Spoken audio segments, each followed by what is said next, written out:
Ya udah, oke. Asal bisa aja nih. Siap. Ya.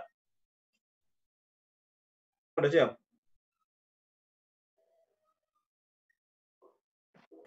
Enonya Eno.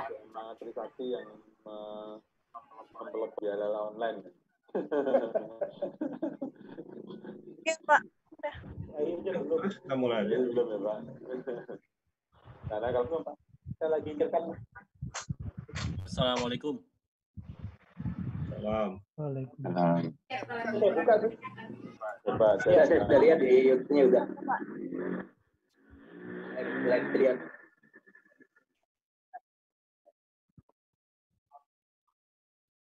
Ya. Monggo, Pak.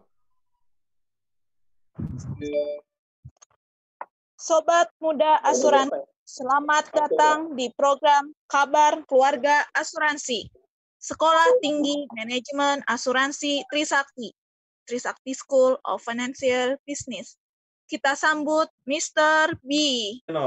Sobat Muda Asuransi, dimanapun fisik Anda berada, dalam 1 jam ke depan, saya berharap konsentrasi dan perhatian kita ini untuk mengikuti acara yang sedang kita laksanakan pada hari ini.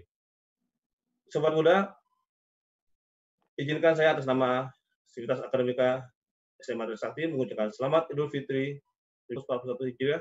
Mohon maaf lahir dan batin.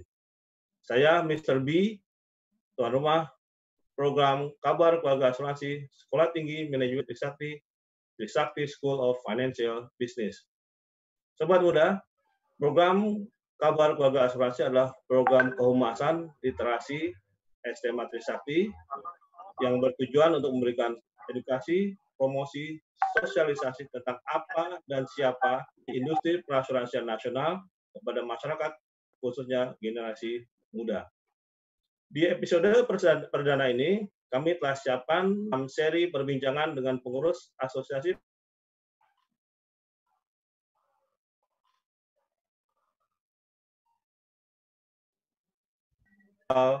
sama pengurus Asosiasi Perasuransian Nasional. Baik, jadi untuk yang episode pada hari ini, kami sudah mendapat suatu kehormatan, sudah datang Direktur Eksekutif Asosiasi Asuransi Umum Indonesia, Bapak Ahmad Sudiar Dalimunte, atau yang akrab dipanggil dengan Pak Dodi Dalimunte. Selamat datang di program Kabar Keluarga Asuransi. Selamat sore, Pak Bagus. Assalamualaikum warahmatullahi wabarakatuh. Waalaikumsalam. Sehat Pak Dodi ya? Alhamdulillah sehat. Iya. Ini orang banyak yang tanya, kok Pak Dodinya muncul dari mana Pak, nama Bapak ya? Nama lengkap saya memang Ahmad Sudiar Dalimunte. Saya juga nggak tahu kenapa sejak kecil orang tua saya manggil saya Dodi. Jadinya ke bawah-bawah sampai sekarang Pak, bulan sejak di sekolah. Sehingga lama-lama orang jadi lupa juga nama depan saya, taunya Dodi Dalimunte. Jadi nama ngetop Pak. Ya. Oke, baik Sobat Muda. Bagi Sobat Muda yang nanti ingin memberikan pertanyaan atau komentar, silakan memberikan pertanyaan atau komentar melalui fasilitas chat atau nomor WA setelah disediakan. Baik, Pak Dodi, sudah berapa tahun Pak di industri perasuransian Pak? Masuk ke industri ini sejak tahun 1999. Jadi saya lulus kuliah di Universitas Brawijaya Malang itu tahun 97. Tahun saya di perbankan di Jawa Timur. Okay. Setelah itu kemudian saya masuk ke industri ini sebagai manajemen trainee tahun 90. Ya sampai sekarang Pak, artinya sudah beberapa perusahaan lah saya tergabung di situ, sehingga kemudian tahun 2017 saya dipercaya untuk sebagai direktur eksekutif di AUI. Oke, berarti enak mana Pak di perbankan sama di asuransi Pak? Waktunya yang pasti saya merasakan di asuransi lebih banyak Pak. Jadi kalau ditanya enak mana ya saya merasakannya paling banyak memang di asuransi. Dan saya menikmati pekerjaan itu. Ya. Nyonya juga menikmati Pak ya?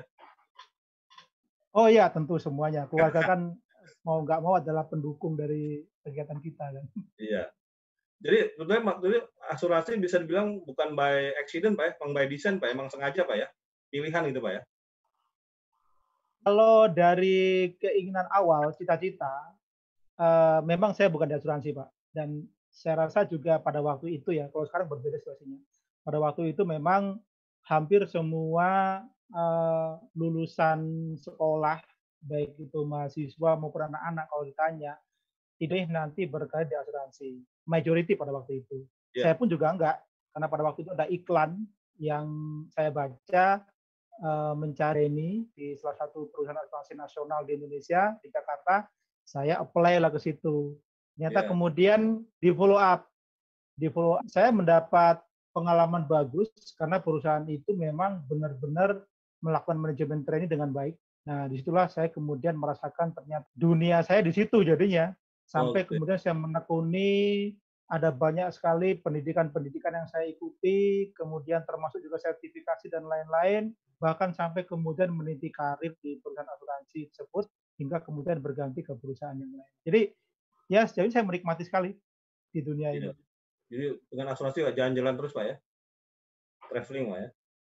Ya, itulah keuntungan kita kerja di asuransi ya. Dan terus terang aja memang saya naik pesawat dan ke luar negeri memang ya karena dibiayai perusahaan asuransi. Masih ingat nggak Pak Dodi? Berapa nilai pertanggungan yang pertama kali Bapak tutup Pak?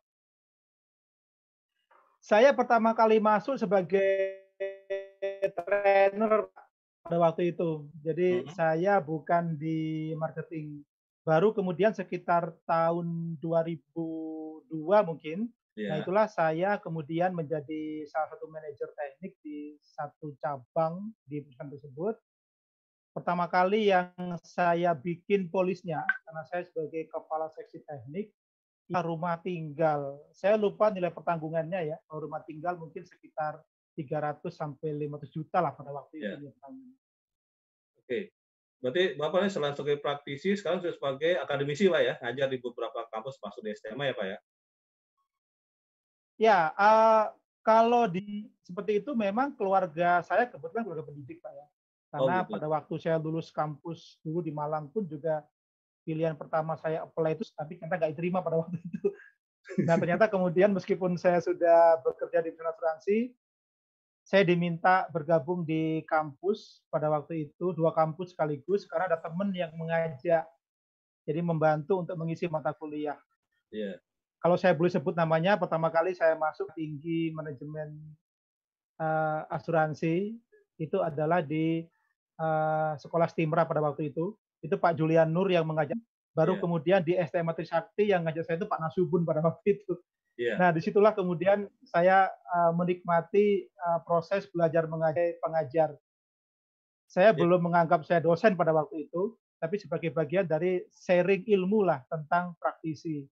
Ternyata keterus dan di STMA Trisakti saya ketemu dengan Profesor Rukaisi yang mengajak saya kemudian dalam perguruan tinggi itu ada penelitian masyarakat, ya semakin lengkap lah saya sebagai dosen jadi Pak.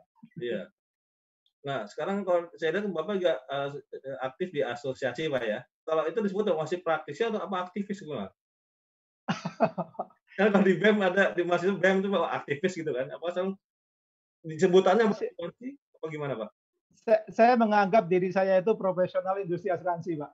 Jadi karena saya dari praktisi, begitu saya masuk ke asosiasi, dan itu adalah own regulatory organization terhadap anggotanya, maka pengalaman saya sebagai praktisi tentunya saya bisa memahami seperti apa karakter bisnis dari perusahaan-perusahaan anggota AUI. Dikombinasi dengan pengalaman sebagai pendidik ya di kampus asuransi, maka lengkaplah bagaimana kita bisa mengelola asosiasi tersebut yang nanti akan kembali kepada kebutuhan dan kepentingan dari anggota AUI. Iya, baik. Terima kasih Pak Dodi. Jadi sekali lagi saya ingatkan buat sobat muda asuransi yang ingin memberikan komentar, pertanyaan, silakan gunakan fasilitas yang sudah kami sediakan, nanti akan kami bacakan. Baik, Pak Dodi, kita balik tentang ke asosiasi Pak ya. Ini AUI ini sejak kapan didirikan Pak ya? Kalau AUI sekarang usianya sudah 18 tahun Pak. 18 tahun ya.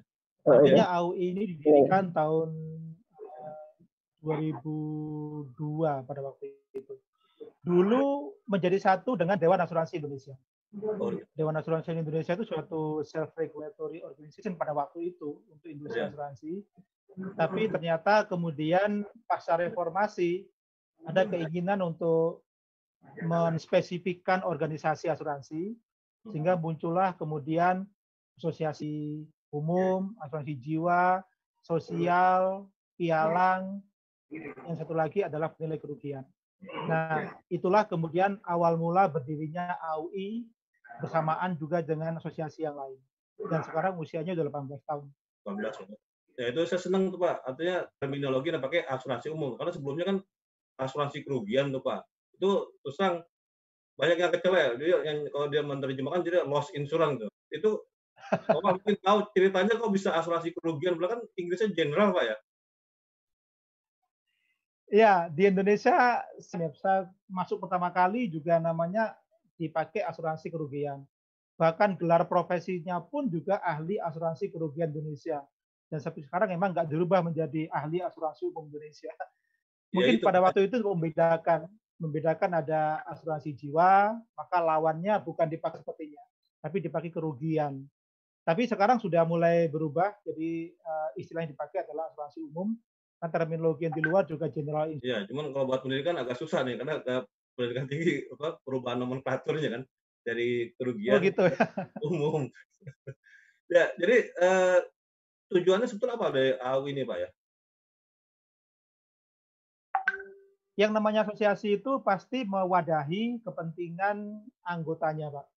Jadi karena anggotanya itu adalah perusahaan reasuransi. Jadi pertama kali didirikan itu perusahaan reasuransi ternyata tidak mendirikan asosiasi sendiri. Pada waktu itu ada 4 perusahaan reasuransi, mereka sepakat untuk bergabung ke AUI.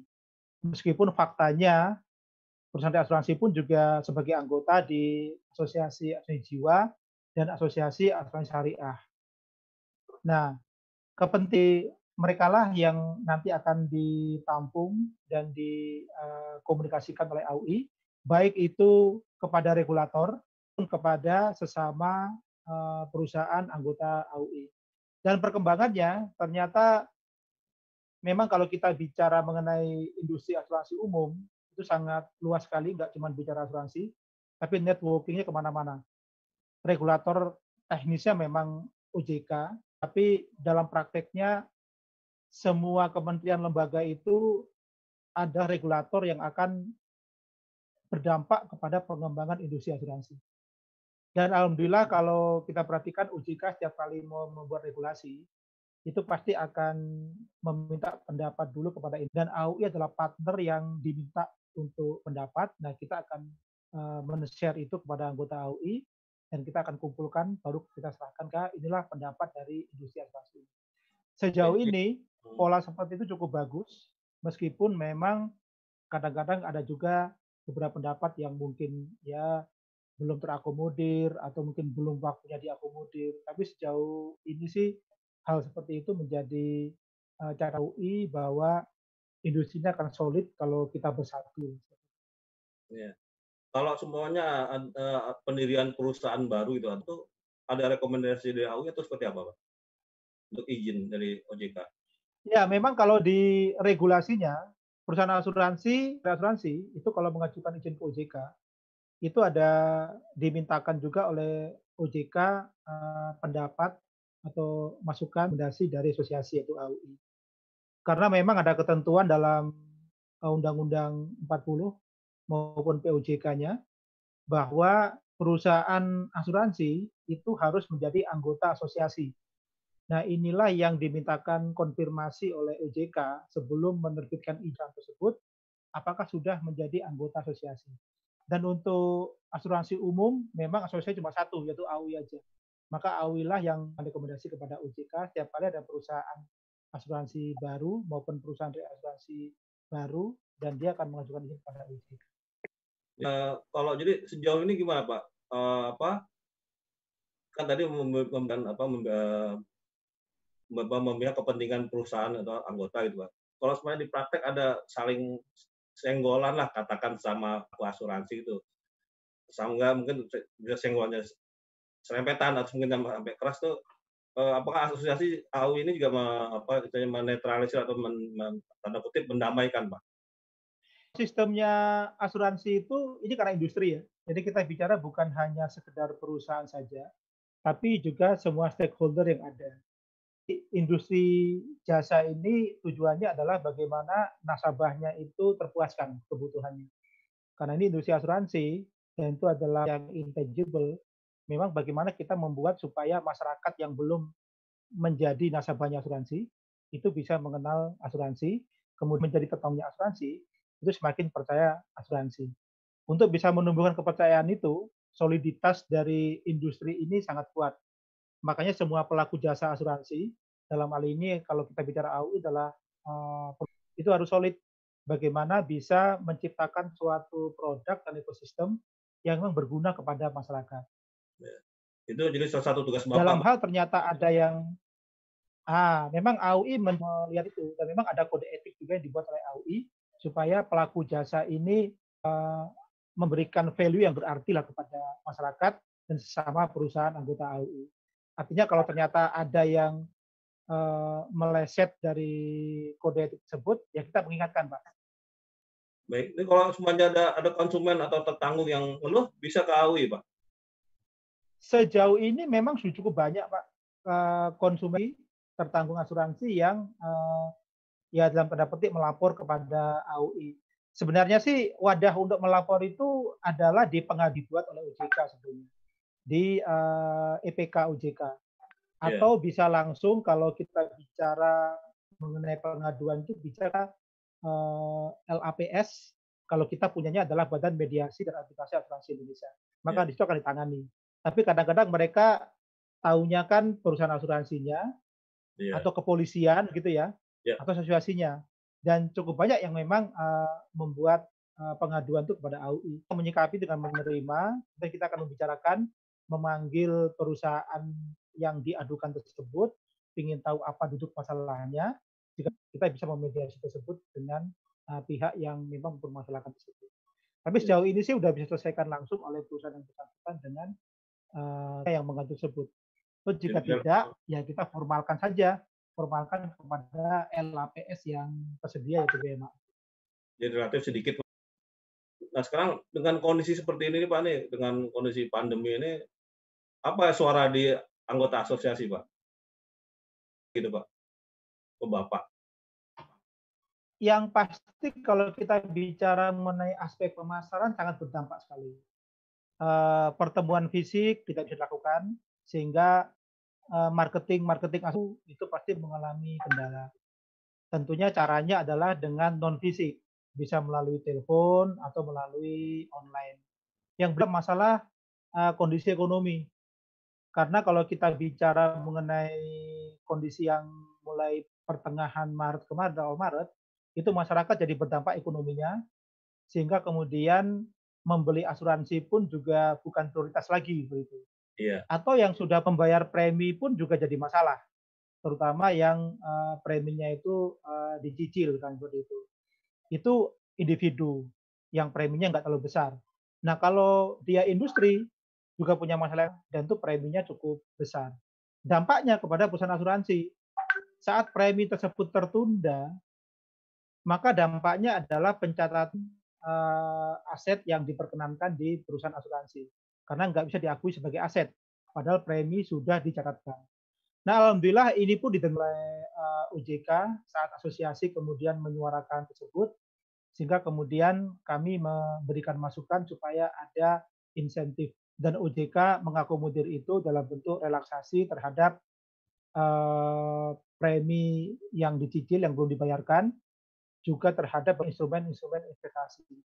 So far, relaksasi yang diberikan oleh OJK tersebut cukup berguna bagi industri asuransi, sehingga secara pencatatan memang sedikit ada ruang yang agak lega lah finansial industri asuransi. Ya bisa napas Pak ya. Sejauh ini anggotanya berapa sih Pak? Asuransi umum?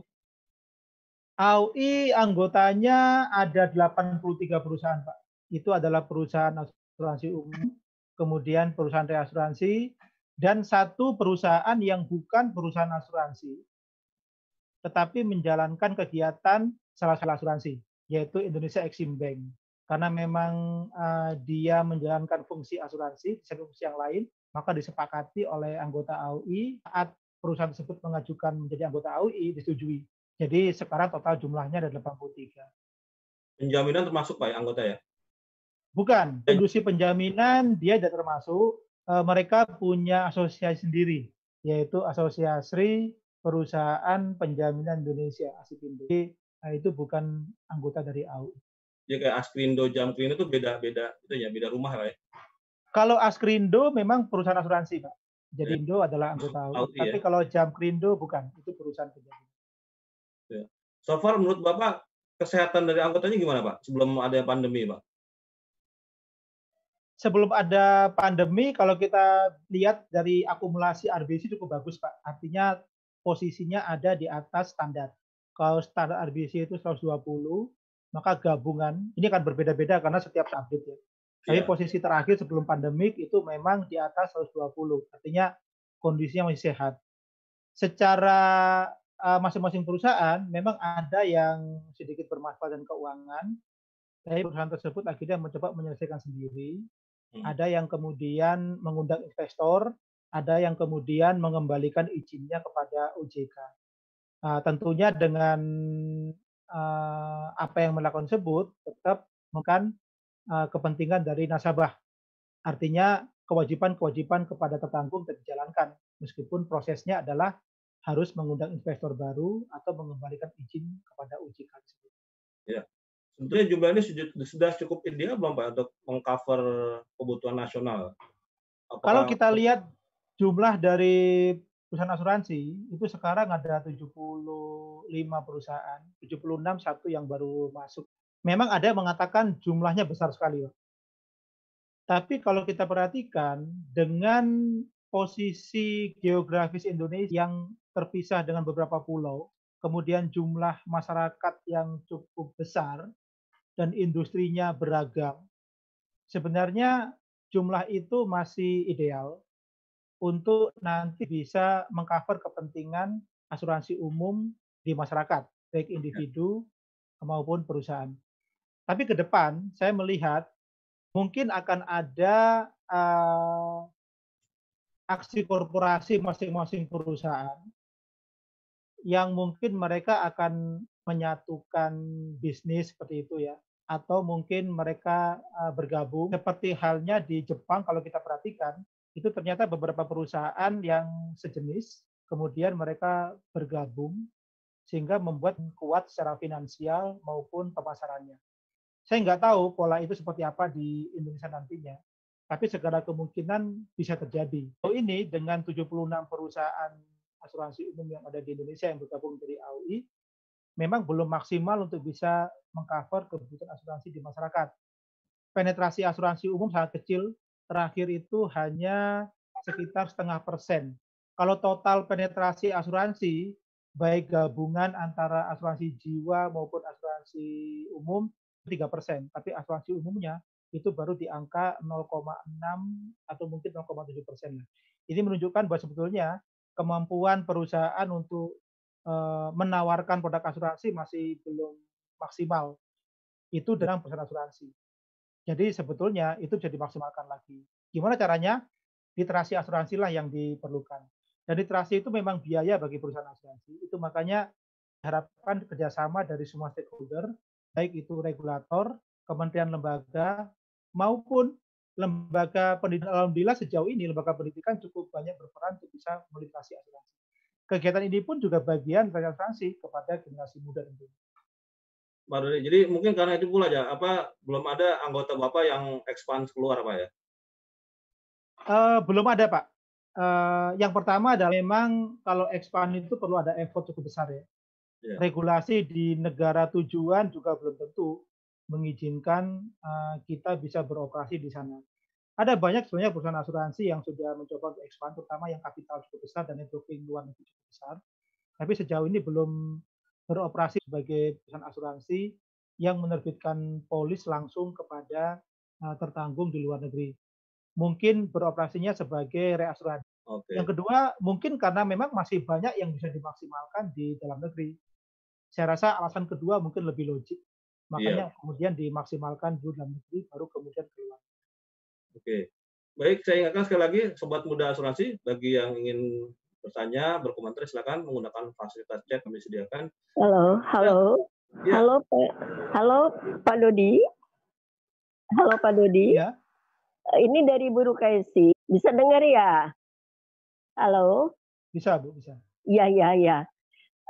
Di AAUI itu kan ada bagian penelitian, betul?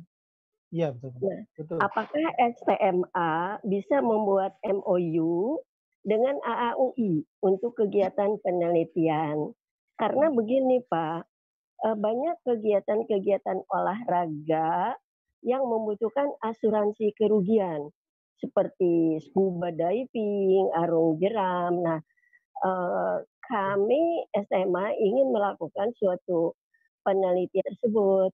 Karena sekarang ini kan dari dikti bahwa perguruan tinggi harus bekerja sama dengan institusi di luar perguruan tinggi untuk melakukan kegiatan penelitian. Jadi kalau boleh nanti kami akan usulkan ke Bapak SMA untuk membuat MOU. Terima kasih Pak Dodi. Ya, Prof. Lukasi, nanti itu kami catat ya, Prof.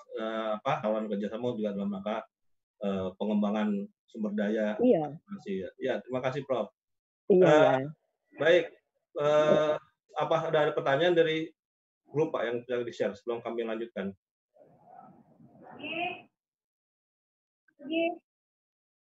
Ya, silakan.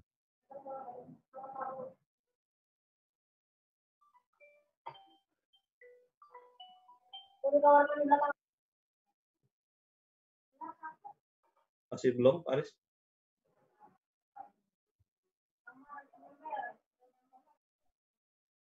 Baik, sambil menunggu pertanyaan yang akan dibaca, kita balik sekarang ke ini Pak Dodi, ke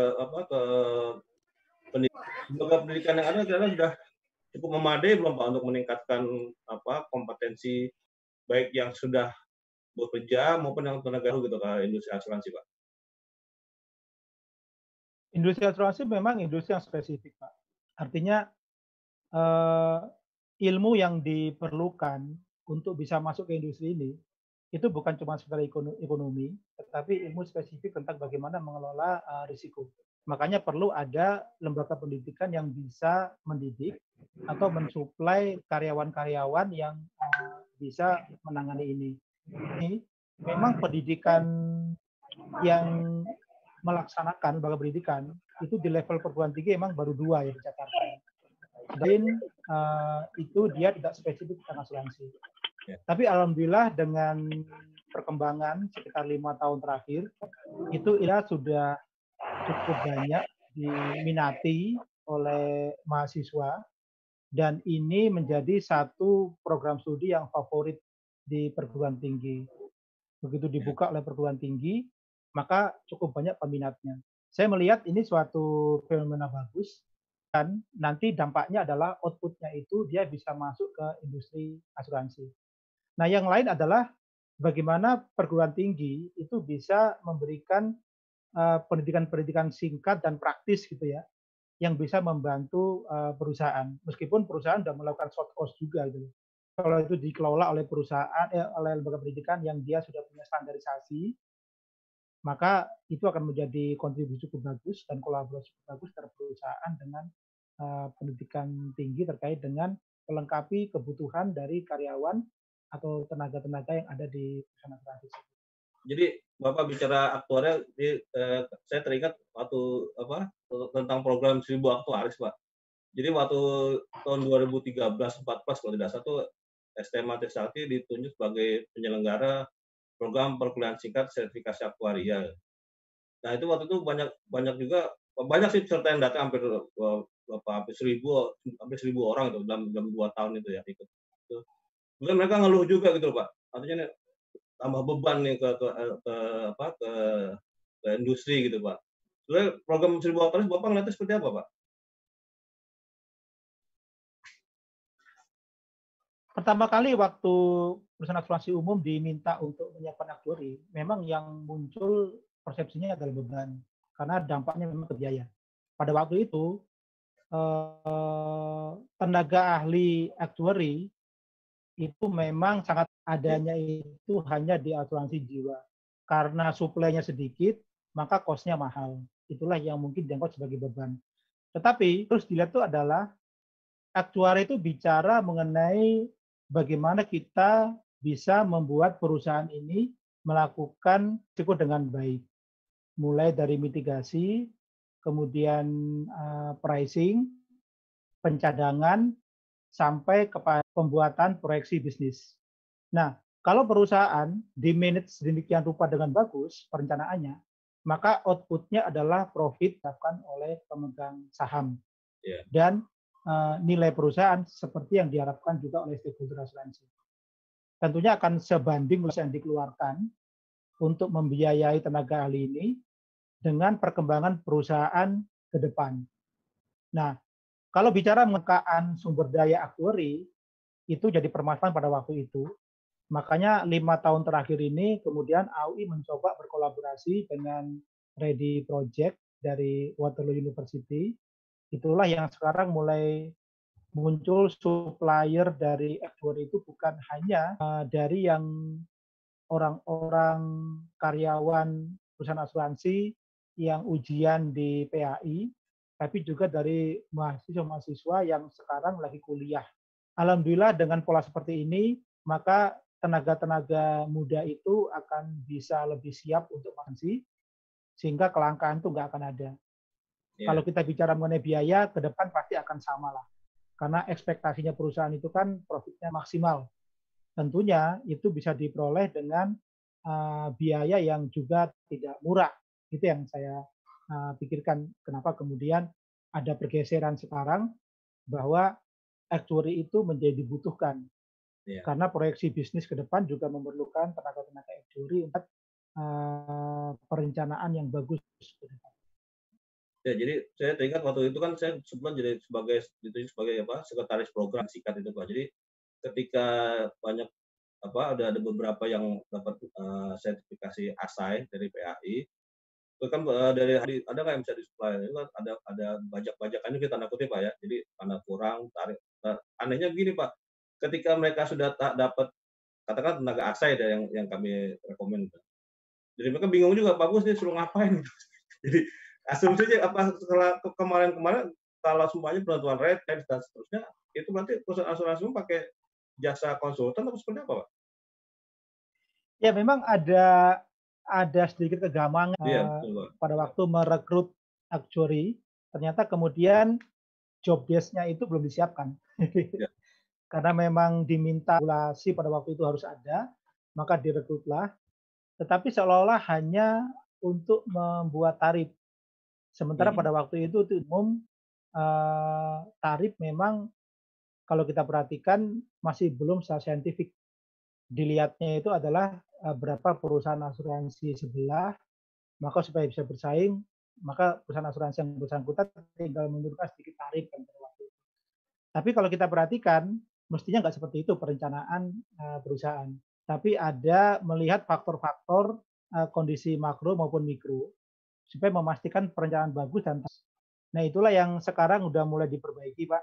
Dan beberapa perusahaan sudah mulai mendefinisikan tugas dan peran dari actuary pada saat nanti actuary itu sudah settle di perusahaan tersebut. Tapi kalau belum punya orang untuk menjadi tenaga ahli actuary, masih diizinkan untuk meng-hire konsultan actuary. Kalau konsultan itu memang sudah punya standar seperti apa dia melakukan tugasnya. Jadi sama mungkin perusahaan bisa belajar dari konsultan actuary seperti apa perusahaan atau actuary tersebut mengelola perusahaan asuransi. Nanti berikutnya lagi sudah punya expert, baru kemudian dia sudah siap dengan job desk yang disiapkan. Iya. Jadi berarti bukan enggak salah saya Pak ya? Oh enggak, ini bicaranya bukan seperti feeling atau ilmu nujum, tapi benar-benar terukur lah seperti itu. Karena kalau udah seperti itu, maka perencanaan yang bagus itu akan menghasilkan output yang bagus.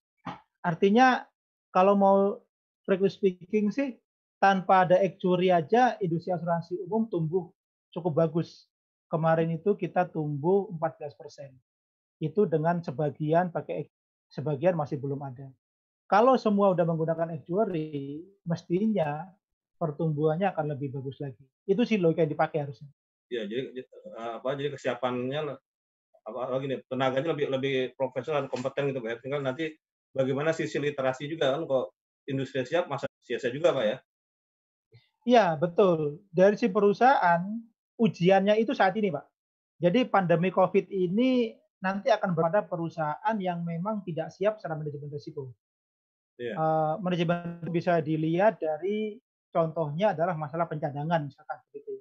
Maka bagi yang kemudian cadangannya nggak proper, liability saat pandemi COVID ini akan berdampak jadinya, sehingga RBC-nya akan turun. Ini akan kelihatan nanti saya masih belum tahu ini karena laporannya belum terkompilasi dengan bagus. Tapi bagi perusahaan yang memanage risiko dengan bagus, melewati masa-masa sulit ini dengan baik juga. Nah, itu berarti strategi kemarin dari OJK yang mewajibkan perusahaan ada penerapan manajemen risiko itu Pak ya. Berarti pas dan sekarang langsung diuji itu Pak ya. Iya, betul. Nanti kita akan lihat seperti apa perusahaan asuransi melewati masa-masa sulit ini terkait dengan penerapan manajemen risiko. Saya yakin regulasi itu pasti dibuat dengan tujuan melindungi jasa asuransi maupun pengguna jasa asuransi. Jadi kalau semua dijalankan dengan baik, maka industri ini akan memberikan kepercayaan kepada masyarakat lah terutama. Iya, meskipun memang kemarin sempat ada keluhan juga tuh, waduh beban lagi nih, sertifikasi lagi kan mahal. Tapi hikmahnya justru di sini Pak ya, menjaga ketahanan bisnis Pak ya, sustainability Pak ya. Iya, betul. Kalau kita bicara sertifikasi itu kan untuk pembuktian sebetulnya. Ya, memang jadinya sertifikasi menjadi suatu bisnis karena ada yang mengelola, ada yang mengeluarkan sertifikat meyakinkan bahwa yang diuji itu memang sudah layak dan dia sudah proper. Ya, tapi yang dilihat itu adalah bagaimana supaya kontribusi bagi yang sudah punya sertifikat itu kepada perusahaan. Ya. Baik, Sobat Muda Asuransi, Pak Aris gimana? Sudah siap pertanyaan yang dibacakan? Pak, nah.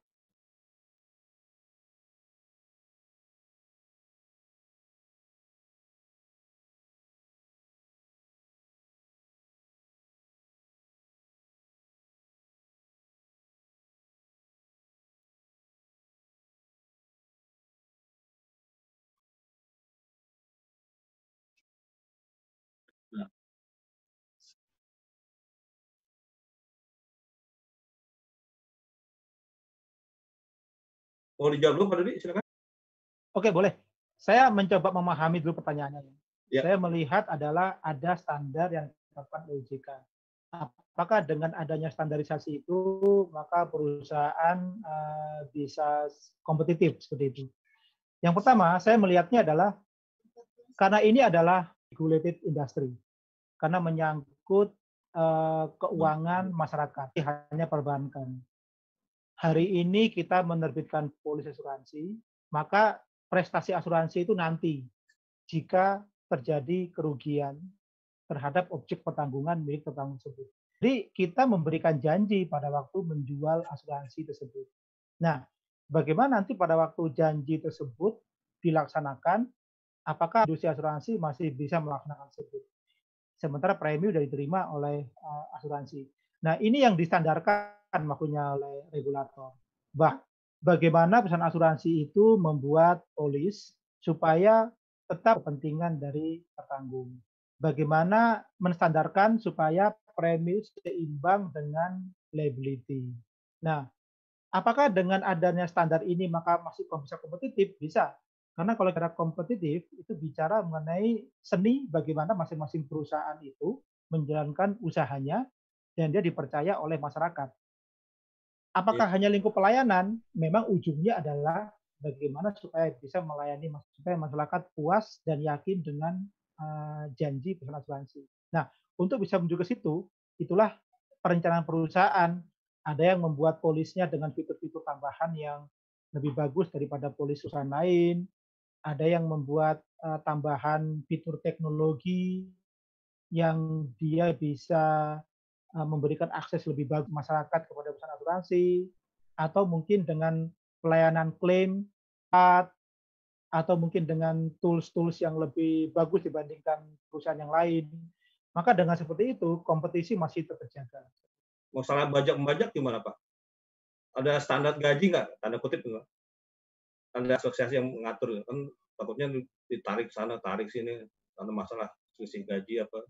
Ya, karena ini bicara bisnis, jadi kondisi perpindahan dari karyawan satu perusahaan ke perusahaan yang lain kemungkinan terjadi juga sih. Tapi perpindahan itu nanti kan tergantung bagaimana perusahaan asal itu memanage atau memaintain karyawannya. Saat karyawan itu mendapatkan apa yang dia harapkan, bukan cuma sekedar bicara masalah gaji, tapi bicara mengenai aktualisasi karyawan tersebut di perusahaan, maka dia mungkin mudah untuk pindah ke perusahaan yang lain. Tapi jika ternyata memang ekspektasi pekerjaan itu lebih bagus perusahaan yang lain, artinya kesempatan jadi lebih bagus, ya wajar aja kemudian dia bisa pindah ke tempat yang lain. Artinya standarisasi itu nggak ada. Ini natural aja yang akan membuat standar itu. Artinya akan muncul level kemudian untuk direksi sekian, manajer sekian. Nanti industri akan terbentuk sendiri, Mas. Itu rating udah dibuat Pak, perusahaan rating, ada rating A, rating apa, sudah akreditasi nih Pak, ada nggak di AUI Pak? Sejauh ini kalau kita bicara mengenai rating, untuk industri asuransi itu tidak dikatakan dia harus di rating. Tetapi kalau kita berhubungan dengan perusahaan reasuransi misalkan, maka untuk bagian dari manajemen risiko, perusahaan itu harus memenuhi ketentuan tertentu termasuk rating, terutama di luar negeri. Tujuannya adalah supaya penempatan risiko itu terjamin. Jadi jangan sampai nanti begitu ada klaim recovery ke asuransi, ternyata kemudian malah nggak dapat recovery, maka perusahaannya akan bermasalah. Kemudian liability ketertanggung pun juga masalah juga. Tapi ke depan memang dihimbau kepada semua perusahaan, termasuk juga perusahaan asuransi, untuk merating perusahaannya. Karena masyarakat yang akan menilai. Jadi masyarakat akan disuguhkan kepada pelaku jasa yang sudah terrating dan tidak rating. Tentu pilihannya adalah pasti yang rating kan, karena sudah diakui oleh lembaga rating tersebut. Iya, baik. Baik, Pak Aris, ada lagi pertanyaan?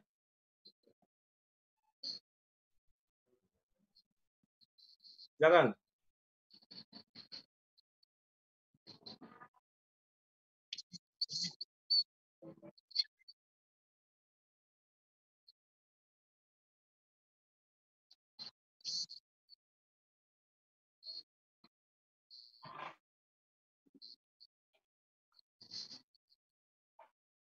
Mungkin prospeknya kali Pak Dodi.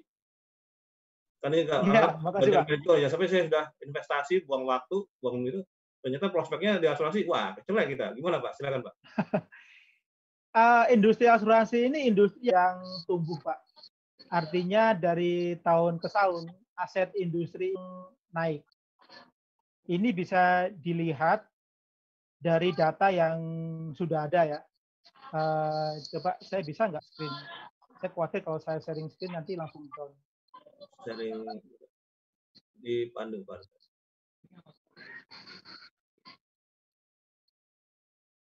Coba.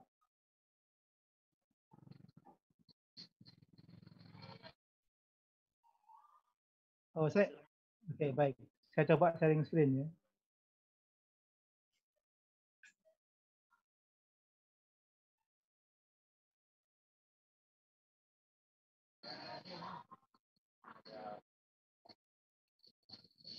Oke, di sini kelihatan bahwa aset industri asuransi itu mengalami kenaikan secara bagus lah setiap tahun. Asuransi umum masih lebih rendah total asetnya dibandingkan dengan asuransi jiwa. Di data ini masih kelihatan bahwa asuransi jiwa sangat mendominasi, sedangkan asuransi umum itu memang masih belum siap. Tetapi secara umum ini pertumbuhan setiap tahun. Nah, ini untuk meyakini bagi adik-adik gitu ya, yang nanti untuk memilih akan berkarir di mana, industri asuransi adalah pilihan cukup bagus. Dibandingkan dengan total dari jasa keuangan Indonesia, itu asuransi itu sekitar 8-9%. Yang paling besar masih perbankan. Dan penetrasi asuransi itu baru 3%. Berarti masih punya besar untuk bisa mengembangkan industri ini. Siapa akan mengembangkan? Existing industri pasti akan mengembangkan. usia industri ini kan nanti akan mengalami masa-masa di mana karyawannya itu akan berganti lah. Nah, tenaga muda itu adalah aset cukup bagus karena pola pikirnya memang lebih bagus, pendidikannya lebih bagus, dan era teknologi ini memang lebih banyak dipahami oleh tenaga-tenaga muda, tenaga milenial sekarang. Jadi, kemampuan para milenial itu akan sangat tertantang nanti di industri asuransi ini. Mudah-mudahan dengan seperti ini, maka anak-anak muda bisa makin yakin untuk bisa masuk ke industri asuransi ini. Nah, berikutnya lagi adalah kalau kita bicara mengenai industri asuransi, itu di disiplin. Saya dari Fakultas Perikanan, S2 saya ekonomi bisnis. Tapi saya mengelola asuransi pengangkutan, asuransi kesehatan, yang memang sama sekali tidak ada di background pendidikan saya di kampus. Bahkan teman-teman yang lain pun juga begitu. Tetapi kalau kita perhatikan, ternyata justru mereka semua saling bisa mengisi. Begitu kemarin itu Kementerian Kelautan dan Perikanan kemudian berupaya untuk mengasuransikan nelayan, kemudian usaha tambak udang. Nah, disitulah ilmu perikanan saya jadinya terpakai, yang itu sudah 20 tahun lebih yang lalu. Jadi bukan berarti kemudian kita melihat bahwa hanya ilmu asuransi saja yang tapi juga gabungan dari ilmu yang lain. Asuransi konstruksi misalkan, itu ilmu teknik akan dipakai di situ. Nah, untuk manajemen risiko, memang adanya adalah di yang mengelola asuransi. Dan saya yakin STM Trisakti dan cukup bagus kurikulumnya untuk manajemen risiko. Jadi ini bisa menjadi kurs bagi anak-anak muda untuk bisa mulai untuk masuk ke industri asuransi dengan bersekolah di sekolah tinggi ilmu asuransi. Gitu, Pak. Ya, mungkin paparan Pak Dodi itu bisa menambah keyakinan. Cuman ada satu ini Pak, ancaman Pak, mengenai insurance teknologi Pak, itu jadi ancaman nggak Pak buat tenaga kerja Pak ya, di asuransi? Teknologi itu pasti akan berkembang. Jangan yang lalu, setahun yang lalu, atau mungkin 3 bulan yang lalu, itu kita tidak menyangka bahwa ternyata orang itu harus sering bertemu seperti ini secara online. Nah, tantangannya bagaimana kita bisa menjajakan atau menawarkan produk asuransi itu dengan seperti ini.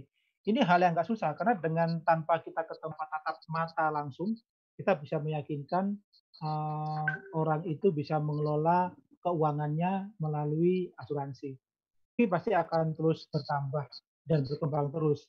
Ada yang bilang regulasi sendiri belakangnya teknologi. Nah, teknologi di industri asuransi itu adalah insurance teknologi atau insurtech. Seperti apa insurtech itu? Bagaimana nanti proses bisnis di asuransi itu menjadi lebih simple, lebih sederhana, tetapi memberikan value yang lebih tinggi. Contohnya adalah dulu waktu saya bekerja di industri asuransi 9, itu 5 orang mengerjakan laporan 1 lini bisnis. Tetapi sekarang 5 laporan lini bisnis dikerjakan oleh 1 orang. Nah, ke depan nanti itu sudah terotomatisasi. Jadi nggak usah orang yang mengerjakan, tetapi dengan input dari pertama kali memasukkan data, maka ujungnya adalah langsung laporan. Nah, ke depan nanti bukan cuma sekedar data, tapi sudah menjadi analisa dan informasi. Nah, kalau informasi itu sudah bunyi, maka itu dasar untuk bisa suatu produk ke depan. Jadi insurtech itu suatu hal yang harus terjadi dan mau nggak mau ini adalah masalah kompetisi antara perusahaan asuransi. Bagi yang tidak menerapkan teknologi, saya nggak yakin ya ke depan dia akan bisa berkompetisi bagus atau dibandingkan dengan perusahaan yang sudah menerapkan insurtech. Terus masalah trust itu juga membangunkan perusahaannya kita, tadi kan Bapak angka penetrasi kita masih belum baik ya Pak. Artinya kan salah satu faktor mungkin kepercayaan masyarakat terhadap perusahaan itu dengan katanya semakin low touch kan Pak ya. Gimana Pak? Ya, ada banyak hal setelah kita pelajari kenapa penetrasi itu masih kecil, masih angka 3%. Yang paling umumnya itu adalah karena tingkat pendapatan masyarakat Indonesia itu memang masih banyak yang di bawah standar. Dan itu berkorelasi dari kemampuan daya beli mereka. Saat mereka dihadapkan kepada kebutuhan-kebutuhan hidupnya, mereka tidak akan memilih membeli asuransi sebagai prioritas karena mereka menganggap premi itu mahal. Tapi mereka akan dihadapkan pada kenyataan beresiko, maka biaya yang dikeluarkan lebih mahal lagi. Nah, menjelaskan ini kepada masyarakatlah yang sangat penting. Saya masih ingat pertama kali saya menjelaskan ini kepada masyarakat pedesaan di daerah Serang, mereka nggak ngerti asuransi. Tapi begitu kita sampaikan bahwa kalau toko kebakar, rumah kebakar, maka tabungannya nggak akan cukup, berhutang segala macam, baru mereka paham asuransi. Tetapi untuk mengatasi hal gimana caranya? Muncullah kemudian fitur produk namanya asuransi mikro. Jadi langkah yang dipakai kemudian adalah bagaimana supaya orang berasuransi dengan nyaman, tanpa premi itu mahal, dengan membuat produk-produk asuransi mikro. Nah, sekarang bagaimana kita bisa membuat branding produk asuransi mikro ini lebih bagus, tentunya sesuai dengan kebutuhan masyarakat.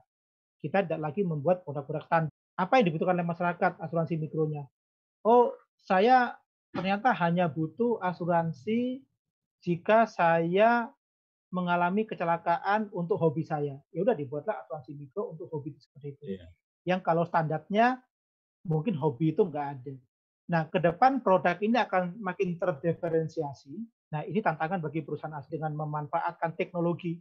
Karena kalau kita nggak bicara teknologi, menjual asuransi mikro cost-nya tinggi, Pak. Karena door to door akan mahalnya.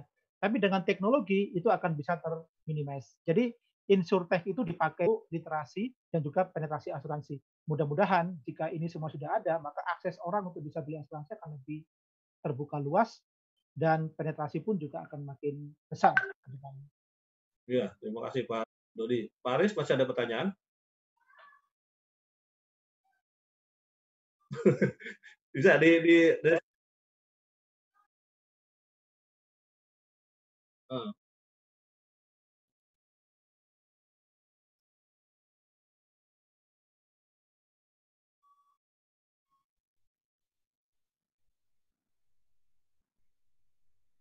Oke, terus pertanyaan berikutnya Pak. Kita biar terakal.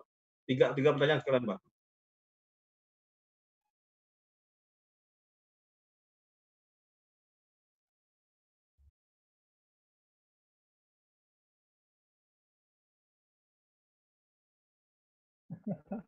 Wah, teman lama, berarti sobat lama.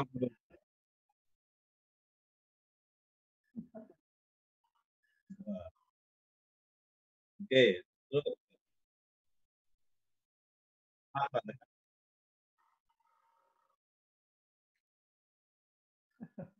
Ya mungkin dua dulu kali ya. Silakan Pak Dodi. Tadi peran asuransi itu golongan mana Pak? Sama tadi kenapa Bapak kok nggak ambil yang enak mapan katakan? Silakan Pak Dodi. Ya, kalau kita bicara peran asuransi, memang kalau kita berkaca dari negara-negara maju ya, itu industri jasa keuangan sangat mendominasi lah di perekonomiannya. Tapi bagi negara berkembang, itu dimulai dari pertanian, baru kemudian industri manufaktur, kan seperti itu. Nah, kita lagi menuju untuk ke negara berkembang yang level atas nih ke depan, mudah-mudahan seperti itu. Nah, industri jasa keuangan itu memang perbankan yang paling duluan. Baru kemudian pasar modal dan lain-lain. Nah, asuransi ini saya katakan tadi hanya 8% dari total industri jasa keuangan Indonesia. Memang karena pengenalan asuransinya masih belum maksimal lah. Nah, peran asuransi ini kalau kita perhatikan itu sangat besar bagi perekonomian suatu negara. Contoh misalkan kalau kita bicara mengenai kondisi bencana lah. Siapa yang mengira bahwa bencana itu bisa mengakibatkan cadangan keuangan negara itu drop. Karena memang harus mengeluarkan biaya, apalagi untuk Indonesia yang geografis seperti ini kan. Itu kalau tidak ada bantuan dari negara asing, kita akan menjadi negara yang sangat rentan terhadap kondisi APBN kita. Nah, ini yang kemudian kita mencoba memberikan kontribusi bahwa asuransi itu bisa membackup jika ada kebencanaan, maka tidak harus menggunakan uang negara untuk bisa merecovery, tapi bisa menggunakan instrumen dari perusahaan-perusahaan asuransi. Itu pada level negara. Pada level individu yang saya katakan tadi itu, orang tidak tabungan jika rumahnya terbakar atau dia mesti sakit. Nah, peran itulah yang perlu harus dipastikan terintroduce kepada semuanya. Siapa yang memerlukan asuransi? Kalau saya katakan semua orang pasti memerlukan asuransi sesuai dengan kebutuhannya. Saat ternyata orangnya keuangan cukup besar, maka mungkin disinilah dia tidak perlu asuransi. Karena uangnya cukup besar, cukup banyak, sehingga jika sampai mengalami kerugian, itu masih bisa tertangani kondisi kekayaannya.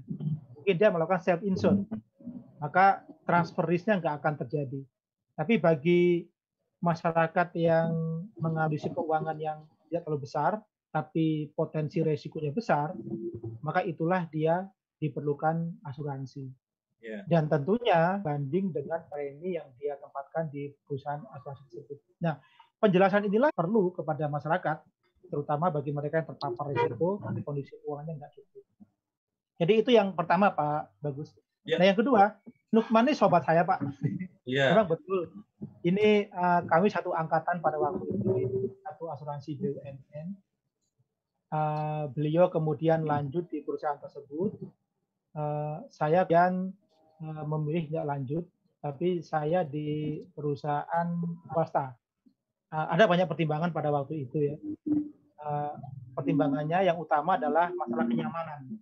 Jadi memang kalau kita bicara kerja itu, bagi adik-adik juga nanti ke depannya, faktor gaji itu bukan yang paling utama. Meskipun itu penting juga. Tapi faktor bagaimana kita bisa nyaman di lingkungan dan kita bisa aktualisasikan diri kita sampai kita nanti bisa berkarir. Nah, itu saya dapatkan dulu di perusahaan tersebut, sehingga kemudian saya mengurungkan diri untuk pindah ke perusahaan yang barengan sama Pak Erwin tadi itu.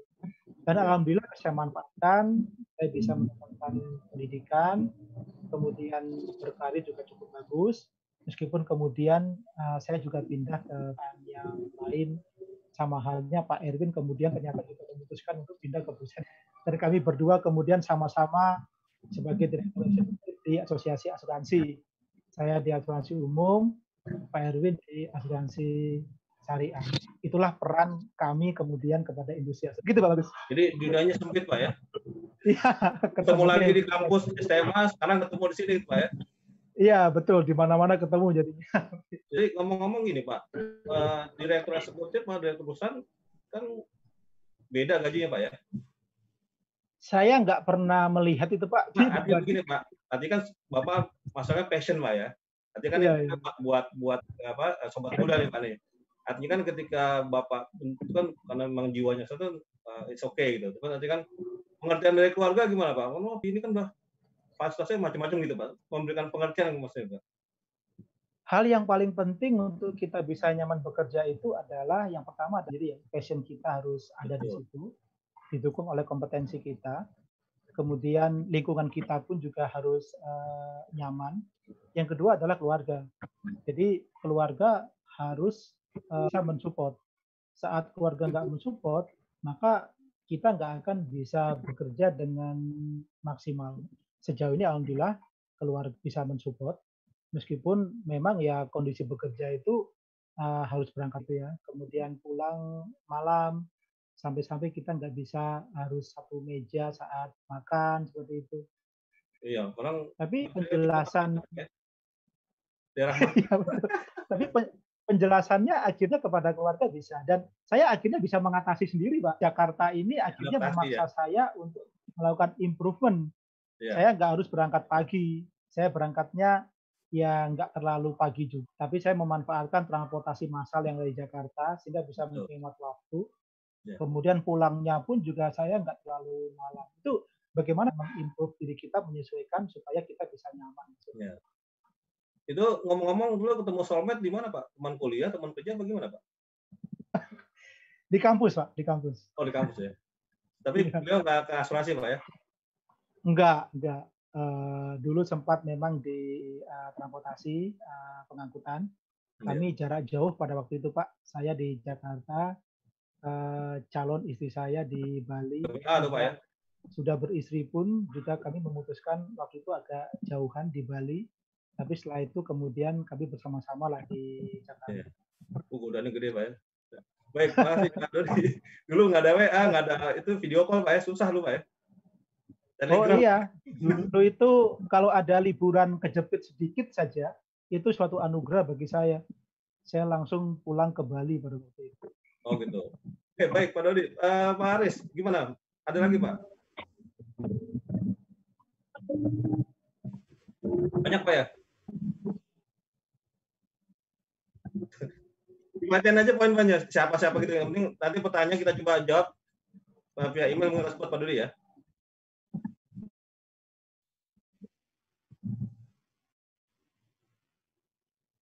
Oh iya, waalaikumsalam. Terus lagi.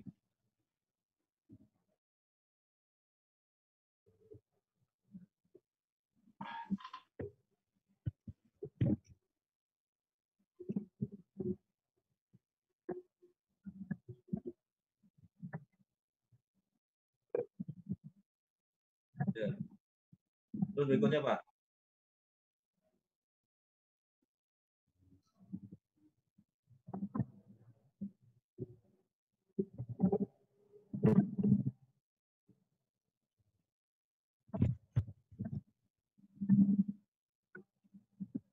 Ya. Ya, terus ya berikut. Ya, kita bisa baca lagi Pak. Kita coba.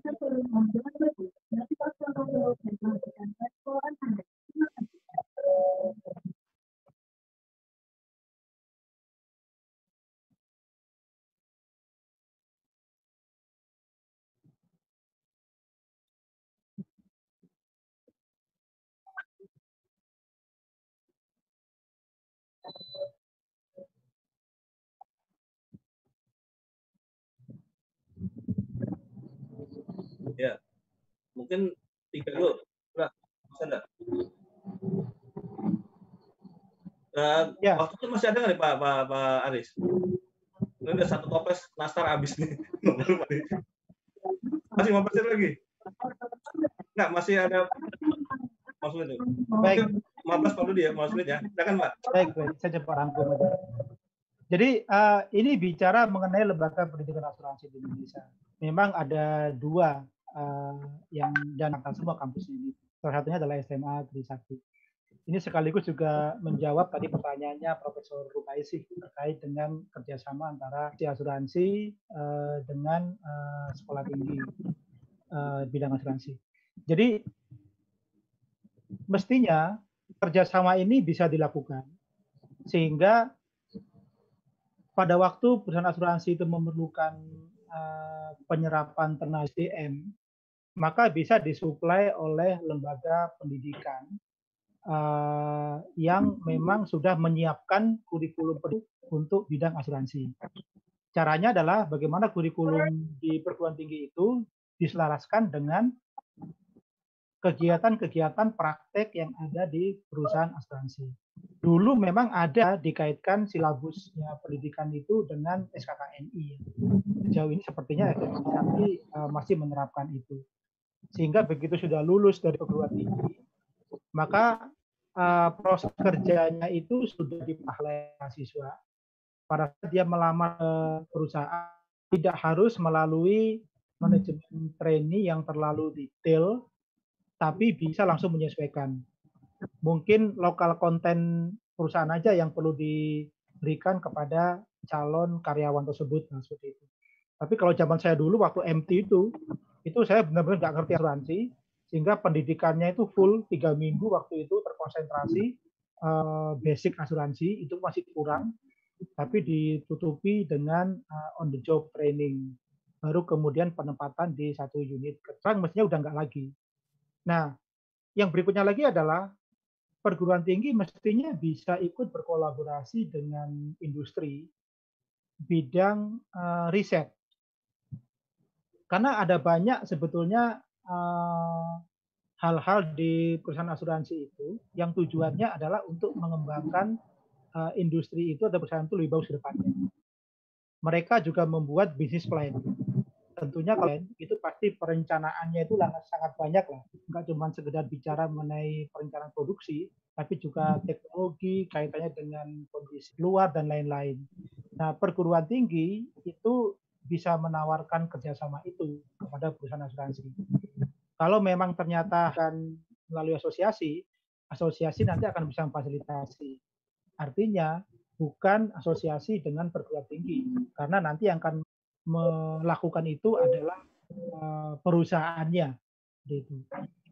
Nah, yang berikutnya lagi adalah ada kemudian kegiatan CSR. Nah, itu pun juga sama. Itu pun juga perusahaan nanti yang akan melakukan karena bagian dari laporan kepada regulator.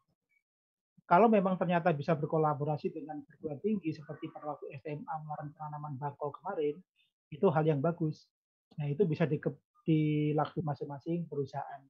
AUI sebatas sebagai fasilitator, karena nanti yang akan membuat laporan itu adalah asuransi.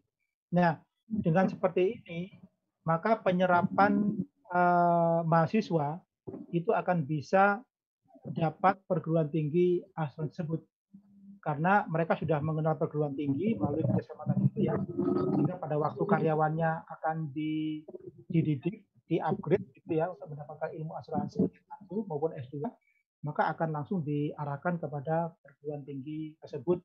Tentunya setelah mengenal dengan baik perguruan tinggi ini, dari mana? Dari tadi itu kerjasama dilakukan sebelumnya. Nah, kepada mahasiswa tentunya dengan melakukan literasi kepada SMA, SMK, keuangan. Jadi itu yang bisa dilakukan antara industri asuransi dengan perguruan tinggi. Nah, kemudian apakah ada penghargaan perusahaan sehat bagi perusahaan asuransi? Sejauh ini independen yang melakukan itu baru media ya, media cetak lah seperti itu. Ada banyak. Setahu saya ada 3, 4, bahkan sekarang itu ada lebih dari itu. Karena mereka independen, tidak memihak, dan parameter pun juga terukur, juri-jurinya pun juga orang-orang yang memang kompeten lah, ditokohkan di industri. AUI belum membuat itu, mungkin nanti ya, tapi karena sudah banyak yang melakukan, saya pikir AUI nggak perlu melakukan itu. Tapi yang dilakukan AUI sekarang itu adalah program membuat pemasar-pemasar asuransi itu terstandarisasi. Karena memang asosiasi diminta oleh regulator untuk sertifikasi pemasar asuransi keagenan. Nah, itu yang kita pertanggungjawabkan kemudian dengan mengkompetisikan. Makanya ada awarding untuk agen asuransi umum, seperti halnya di asuransi jiwa dan juga di asuransi syariah. Karena memang asosiasi punya tugas untuk itu. Nah, kalau itu mau dikerjasamakan dengan lembaga pendidikan, nggak apa-apa. Artinya awarding tenaga pemasar atau agent award tersebut kerjasamakan dengan lembaga pendidikan seperti SMA Trisakti, kami membuka diri, Pak. Artinya parameter apa nanti yang akan menjadi added value dibanding sekarang, sehingga nanti akan lebih bagus penyelenggaraan atau parameter-parameter tersebut. Terus yang berikutnya terobosan asosiasi apa tuh, Pak? Ya, asosiasi sejauh ini adalah melakukan edukasi dan literasi, baik AUI sendiri maupun di level industri ada Dewan Asuransi Indonesia. Kebetulan AUI sekarang sebagai Ketua Dewan Asuransi Indonesia, dan ini kita lakukan bagaimana kita bisa scan industri asuransi ini kepada masyarakat. Alhamdulillah kondisi ini diterima baik oleh masyarakat, sehingga masyarakat pelan-pelan SMA maupun perguruan tinggi bisa memahami asuransi. Cuman masalahnya adalah pemahaman asuransi itu belum sepenuhnya diikuti dengan penjualan asuransi atau pembelian asuransi. Nah, ini perlu ada penelitian lebih lanjut, karena kalau kita meliterasi mahasiswa atau siswa, itu nanti yang akan beli asuransi itu bukan siswa atau mahasiswanya, mereka nggak punya uang, tapi yang membeli itu adalah orang tuanya. Jadi ada baiknya kalau kita meliterasi mahasiswa, itu kita juga harus meliterasi orang tuanya, karena yang akan beli polisnya bukan mahasiswa atau siswa tersebut. Jadi pola-pola ini yang kita akan lakukan. Yang berikutnya lagi adalah kita mendekati regulator. Kita sudah kementerian cukup banyak kemarin itu, dan alhamdulillah sudah berjalan dalam bentuk konsorsium, Kementerian Kelautan, Kementerian Pariwisata, Kementerian Koperasi lagi berjalan, kemarin Kementerian Luar Negeri. Nah, ini dalam untuk bisa mengajak kementerian-kementerian maupun lembaga untuk bisa mengasuransikan stakeholder macam-macam ya. Kalau pariwisata itu adalah industri pariwisata. Kalau kelautan perikanan itu ada nelayan dan petani ikan dan lain-lain. Dan alhamdulillah itu bisa berjalan bagus dan itu nggak akan bisa maksimal kalau nggak ada dukungan-dukungan dari perusahaan asuransi itu sendiri maupun semua termasuk lembaga tersebut. Begitu Pak Bagus? Iya, jadi memang harus kerjasama Pak. Jadi memang ini kalau STMA T1 nggak tahu lahir kan dibidani sama Dewan Asuransi Indonesia atau tahun 84 malah ya. 84. Nah, terus juga titipan ya. Jadi kalau di STMA ini dulu Akasi kan kita nih dari tahun 93 sudah melahirkan program magang lah ya. Ini tahun ini kan sudah masuk angkatan ke-20 nih. Ya, dengan kondisi seperti ini kira-kira kemampuan asosiasi membiayai calon mahasiswa yang dari keluarga secara ekonomi tidak mampu, kira-kira pandangan, bukan terawangan, pandangan Pak ya? Iya, terima kasih Pak Bagus. Sejauh ini memang magang ini pembiayaannya dari perusahaan karena mereka untuk mendapatkan SDM atau karyawan di perusahaan tersebut. Tapi ada juga asosiasi yang kemudian dengan karyawan. Dulu Dewan Asuransi Indonesia pun juga pernah kemudian membiayai mahasiswa dalam mana memang magangnya memang di asosiasi Dewan Asuransi. AUI sih belum. Tapi ke depan nggak menutup kemungkinan AUI akan membuat beasiswa. Tinggal sekarang kita buat polanya nanti beasiswa itu diberikan kepada siapa. Apakah kepada karyawan perusahaan asuransi yang berprestasi, tentulah. Nah, jadi ini dalam pembahasan sempat tercetus juga pada waktu pembahasan program kerja kemarin itu dari AUI dalam hal ini untuk bisa memberikan reward dalam bentuk beasiswa kepada perusahaan asuransi seperti itu. Jadi nggak menutup kemungkinan, Pak. Iya, baik. Ini Pak Aris mungkin bisa dibacakan aja yang penanya-penanyanya sebagai salam kita sudah berpartisipasi, tapi kita tidak sempat membahas pertanyaannya. Silakan Pak Aris.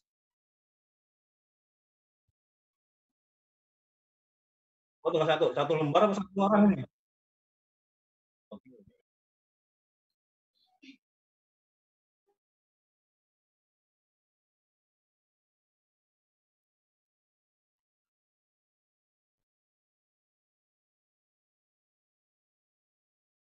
Iya.